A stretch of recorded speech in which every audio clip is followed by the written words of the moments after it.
Ya, kelas kita mulai ya. Sekarang, Assalamualaikum warahmatullahi wabarakatuh. Waalaikumsalam warahmatullahi wabarakatuh. Selamat siang, gimana kabarnya ini? Habis liburan, masuk kuliah pertama di semester genap ini. Ya, kalian kali ini di semester ini eh, akan bertemu dengan saya lagi. Yang jelas sudah kenal kan ya, udah 2 tahun dengan saya. Kali ini kalian masuk di kelas mata kuliah copywriting gitu dengan saya, Pak Tosan. Ya, Alhamdulillah bisa bertemu dengan kalian lagi. Semoga sehat-sehat semuanya ya. Nah, untuk pertemuan pertama saya nggak akan bahas lebih mendalam. Saya mau membahas general dulu tentang perkuliahan ini gitu. Kenapa kok ada copywriting sih, Pak?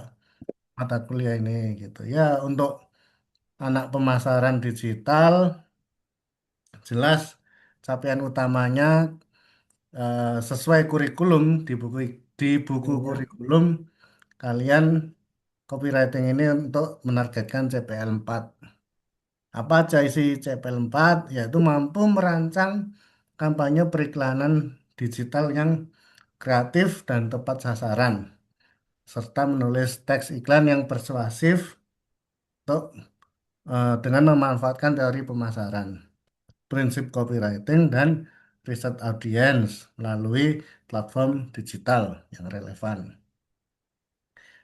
Nah ini biar apa? Biar engagementnya meningkat, entah dari sosmed, entah dari eh, Google, apa iklan Google dan lain sebagainya. Itu untuk CPL, capaian lulusan. Lalu ada pula capaian mata kuliah untuk copywriting ini, itu kalian bisa menulis teks iklan yang kreatif, yang persuasif dan relevan dengan target audiens. Pasti setiap produk atau jasa ada audiensnya sendiri.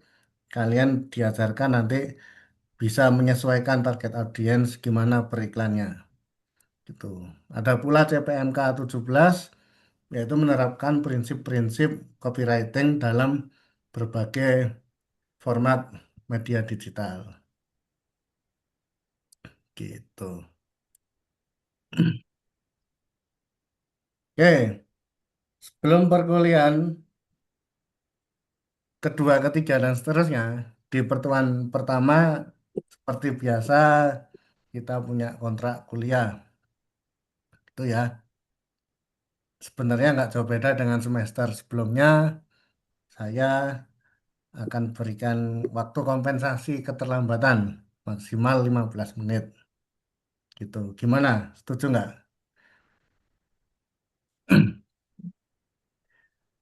Terus, Coba. ya sip. Jangan telat-telat ya Mas Dimas ya. Terus mahasiswa saya kasih tugas sesuai kesepakatan, entah tugas individu maupun eh, kelompok gitu. Dan seperti biasa tugas kirim aja ke WA atau Google Drive gitu. Dan ada punishment kalau terlambat mengumpulkan tugas, misalnya banyak agenda atau apa atau lupa mungkin itu ada pengurangan 20%, 30% sampai 50%. Tergantung harinya, berapa hari kalian terlambat. Gitu. Nah, maksud daripada satu hari itu yaitu jam 7 sampai dengan jam 4 sore. Gitu. Jika tidak bisa mengikuti perkuliahan, seperti biasa, bikinlah surat izin, bikin surat sakit, kalau sakit, surat dokter, ya. Itu nanti ada UTS juga dan UAS, seperti biasanya. Seperti itu sih untuk pengenalan pertama ini. Gimana yang lain?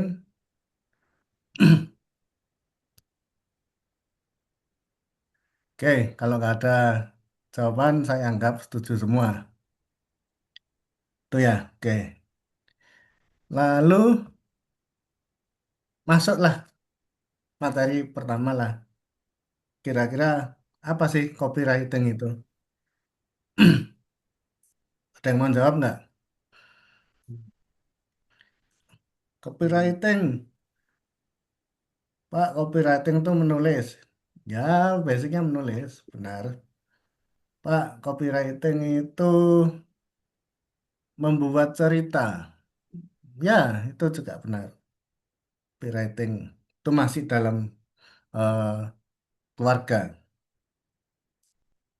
Oke, kalau gitu saya ingin sedikit mengenalkan kalian apa copywriting oleh seorang profesional ya. Bikin tulisan buat promosiin bisnis atau medsos kita itu susah-susah gampang. Wait, bukannya kita tinggal fokus ke kelebihan masing-masing aja ya? Ternyata nggak sesimpel itu teman-teman. Contohnya nih, buat bikin satu posting viral dengan puluhan ribu likes, gue mesti ngelakuin cukup banyak hal. Soalnya ya, bayangin aja gimana perasaan lo pas ngeliat tulisan yang isinya sama semua. Atau tulisan yang promosiin kualitasnya aja tapi nggak dikemas dengan menarik. Pastinya lu bakal mikir, skip aja ya.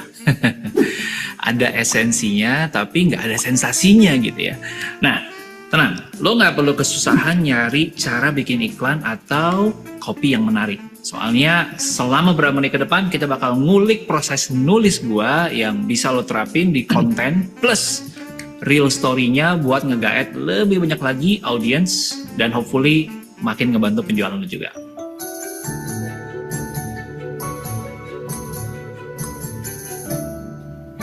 Hai teman-teman, apa kabar? Gua Alexander Ruby dan di video kali ini gue mau bagiin tahapan copywriting sampai ngasilin tulisan yang lengket di hati audience. Gampangnya, proses copywriting yang bagus itu nggak beda jauh sama ngebangun rumah sendiri. Kita bangun fondasi, kita bikin kerangka, lalu ke desain atau kita hias interior. Biar kita nggak ngeblank, kita perlu ngeriset topik yang pengen dibahas dulu. Ini jadi fondasi yang nentuin seberapa kuat rumah kita sampai beberapa tahun ke depan. Makin berkualitas, makin lengkap, makin akurat, makin kokoh fondasinya. Kalau udah oke, kita bisa ngebentuk dan ngedesain rumahnya. Bikin struktur pembahasan di setiap bagian tulisan kita. Bayangin halaman daftar isi di awal buku. Nah, ini akan bantu tulisan kita supaya lebih runut dan tertata. Dan terakhir, kita bisa masuk ke bagian yang paling seru, yaitu menghias bagian dalam dan bagian luarnya. Di copywriting, kita bakal ngemas tulisan buatan sendiri jadi lebih menarik. Contoh, pas lagi ngedekor rumah, pastinya kita pengen dekorasi yang sesuai sama selera pribadi kita kan? Nah, buat copywriting, prinsipnya juga mirip. Tapi bedanya, kita menyesuaikan tulisan kita sama selera audiens yang mau ditarget. Contoh, nggak mungkin kita nyampein pentingnya nabung buat anak muda, tapi bahasanya formal banget kayak lagi pidato negara. Sebaliknya, kita perlu bahasa yang lebih kasual atau bahkan gaul, biar mereka lebih ngerti. Langsung praktek deh, gue kasih contoh konten gue yang ini. Kira-kira kenapa gue pakai kata Jepang?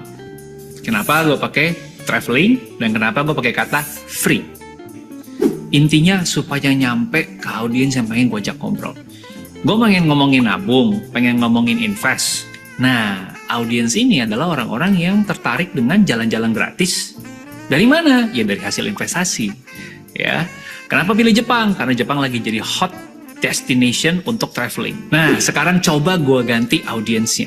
Kalau gue pengen bikin copywriting buat orang tua yang punya anak satu, tujuannya sama, ngomongin investasi dan nabung juga. Judul yang tadi gue ganti jadi gimana? Yes, gue akan ganti jadi I'm taking my kids to Disneyland for free and I will show you how. Anggap nah bedanya. Kita cuma ganti beberapa kata, tapi jadi lebih nyambung ke audiens kita. Karena Disneyland yang pergi ke sana, ya rata-rata orang tua yang bawa anaknya. Nah, jadi selain nyambung sama target audiens, iklan kita juga harus bisa nge-guide perhatian mereka sejak pandangan pertama biar mereka nggak beralih ke orang lain. Tapi gimana caranya? Habis ini gue bakal kasih 3 formula yang bisa kita coba buat ngehias copy buatan kita. Simpelnya, 3 formula jitu copywriting itu kayak begini. Biar lebih jelas, langsung pakai contoh nyatanya. Mulai dari bahan promosi iPhone generation pertama, featuring mendiang Steve Jobs yang pakai formula AIDA. Berkat formula copywriting ini, Apple berhasil menjual 1 juta unit iPhone hanya dalam waktu kurang dari 3 bulan sejak pertama kali rilis. Bahkan, merek iPhone udah eksis banget sampai sekarang. Kita bakal ngebedah tiap bagian iklannya yang nerapin 4 elemen AIDA. Pertama, Steve Jobs ngedapetin attention penonton dengan embel-embel gadget yang belum pernah dilihat siapapun. Nah, ini bikin orang penasaran sama bentukan gadget yang nggak kebayang sebelumnya. Dan buat nunjukin seberapa canggihnya iPhone dibandingin sama handphone lain, Steve Jobs ciptain interest dengan kenalin fitur-fitur iPhone. Tapi bisa aja audiens masih ngawang sama cara kerja fitur yang relatif baru ini dong. Nah, makanya Steve Jobs juga langsung menunjukkan cara pakainya di depan banyak orang. Dia menciptakan desire, alias bikin orang-orang pengen punya gadget yang bisa mempermudah dan menyederhanakan hidup mereka. Terakhir, biar orang-orang terdorong ambil action, nah, Steve Jobs ngumumin tanggal rilis iPhone-nya. Berikutnya kita bakal bahas model PAS atau PAS yang lebih singkat dari formula pertama tadi. Kita pakai contoh iklan Duolingo nih. Ini adalah aplikasi buat belajar bahasa secara otodidak di smartphone. Oke, iklan mereka yang ngenalin fitur Duolingo Push emang agak ekstrim mengingat tanggal rilisnya pas April Mop. Bahkan udah sampai jadi meme juga. Tapi tunggu dulu, soalnya formula PAS buat copywriting kelihatan banget di sini. Awalnya Duolingo mulai dulu dengan ngenalin masalah, kayak pertama problem, yang bikin audiensnya susah ngeluangin waktu buat belajar bahasa secara otodidak. Terutama lupa belajar gara-gara mereka saking sibuknya. Buat tab berikutnya, agitate. Mereka kaitin sama pentingnya belajar tiap hari biar makin nguasain bahasa asing. Intinya mereka kasih tahu kalau masa lalu bisa makin parah kalau nggak diselesain. That's the key of agitate. Abis itu baru deh mereka munculin solusinya. Fitur Duolingo Push atau notifikasi pengingat untuk pengguna aplikasi Duolingo. Nah, terakhir ada formula IDCA yang nggak beda jauh sama AIDA di awal, tapi dengan satu buku ekstra. Apa itu? Biar bisa ngeliat bedanya, kita bakal ngulik contoh iklan dari Grammarly. Ini adalah software otomatis buat mengkoreksi ejaan, tata bahasa, tulisan berbahasa Inggris. Di awal iklan, Grammarly coba relate ke susahnya bikin tulisan yang singkat, padat, jelas, tapi bisa menarik buat penonton. Habis itu, Grammarly kenalin berbagai fitur koreksi otomatisnya yang tinggal klik-klik-klik aja, udah jadi, dan bisa bikin audiens makin kepo. Tapi di tahap ini pastinya ada yang mikir kalau proses install softwarenya susah dan mahal. Nah, disinilah Grammarly yakinin audiensnya kalau cara installnya justru simple dan gratis. Nah, terakhir baru deh Grammarly ngajakin orang yang nonton buat dapetin softwarenya di website mereka. Itu dia resep buat bikin kopi yang bagus, mulai dari prosesnya sampai 3 formula populernya. Tips-tips tadi bisa lo terapin buat iklan offline, media sosial, atau di mesin pencarian. Nah, masih ada satu video lagi untuk melengkapi. Di situ gue akan share ke teman-teman tips supaya orang-orang lebih gampang nemuin brand lo. Jadi, pastiin lo nggak lewatin video lainnya dari gue. Thank you banget buat semua yang udah nonton sampai tuntas, and I'll see you in the next video. Iya, itu tadi sekilas penjelasan membuat copywriting yang menarik. Ada apa aja tadi? Kira-kira metodenya? Ada berapa metode yang di video tadi? Ada 3. Yang pertama ada AIDA, yang kedua ada PAS, PAS, yang ketiga ada IDCA. Ya intinya kalau saya bisa simpulkan semuanya itu intinya adalah kalian kasih problem dulu, kalian beritahu masalah-masalah yang ada di sekitar konsumen, target konsumen, lalu kalian memberikan solusi. Kalian memberikan sebuah produk yang inovatif untuk menyelesaikan masalah tersebut. Gitu. Nah, biar action, biar mau membeli atau membayar, kalian eh, menunjukkan gimana kemudahan dalam menjalankan aplikasi tersebut. Karena overall kebanyakan produk-produk maupun jasa yang baru, yang inovatif itu ya masih baru ya. Orang belum kenal begitu dalam. Karena baru orang masih meraba-raba, masih takut untuk mencoba, makanya apa ya, ragu lah untuk membayar produknya itu. Itu tugas kalian gimana membujuk mereka agar mau membayar atau membeli produk jasa kalian. Itu aja sih sekilas tentang kelas copywriting ini yang akan kita bahas dalam 16 minggu ke depan ya dengan UTS dan UAS. Kalau sampai sini ada pertanyaan nggak atau saran? Gimana?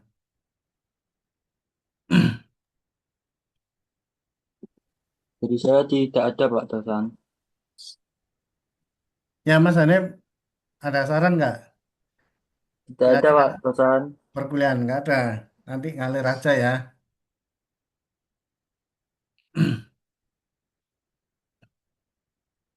Yang lain gimana? Ya udah, kalau eh, gitu sekilas ini yang apa namanya pengenalan kelas kuliah copywriting. Oh ya, ini udah juga pengenalannya itu tadi target capaian mata kuliah ini dan beberapa kontrak kuliahnya harus diingat, jangan telat 15 menit, tugas-tugas dikerjakan, yang on time ngerjakannya, jangan sampai terlambat.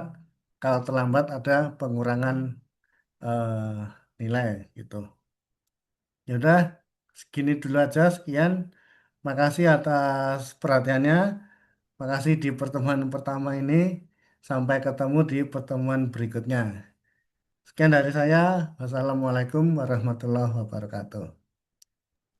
Waalaikumsalam warahmatullahi wabarakatuh. Waalaikumsalam warahmatullahi wabarakatuh. Ya, bisa live Zoom, nggak apa-apa.